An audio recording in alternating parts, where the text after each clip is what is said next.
Okay, welcome back everyone. Just want to show you the process that we can go through to make sure that the panels that we have designed are perfect for laser cutting. Okay, so in this particular example, I've gone and orientated my cardboard panels as if they are going to be in real life. Okay, so these side panels are now sitting vertically and they're glued on top of my base panel. All right, now we can't laser cut directly from the design looking like this. So what we actually need to do is I'm going to select one of my objects and I'm going to duplicate it and I'm going to bring it out on the side here. I'm going to select this object and duplicate it and bring it out here. And I'm going to do the same for these objects and bring them out here. Okay, so all of these objects now are going to be ignored. I'm not going to do anything with those ones again. This object here, I'm actually going to rotate it so that it sits flat on the ground plane.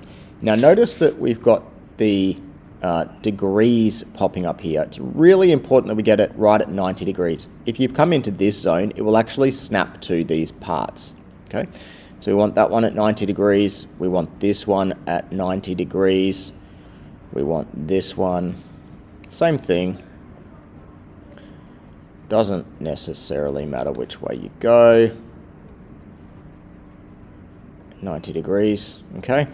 And then the final little instruction here is all of these objects, if I rotate them around, they're actually sitting up high. So what I actually need to do is select these ones. I'm going to take these, they're all on the same plane, so I can do it all at once. And I'm going to bring it down so that it's at 0 millimeters from the ground plane. Let's move it over there for a little bit. Select this one, make this one 0 millimeters from the ground plane. And make this one also 0 millimeters from the ground plane. I'll go back to my top view.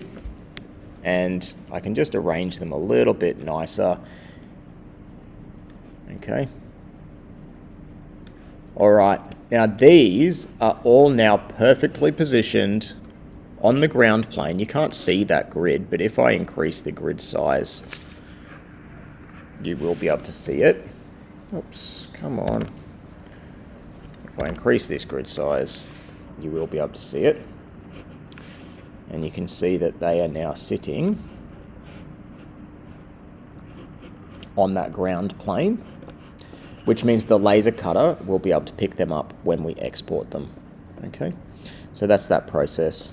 So we've gone from the three-dimensional form like this to our flat 2D shapes like this.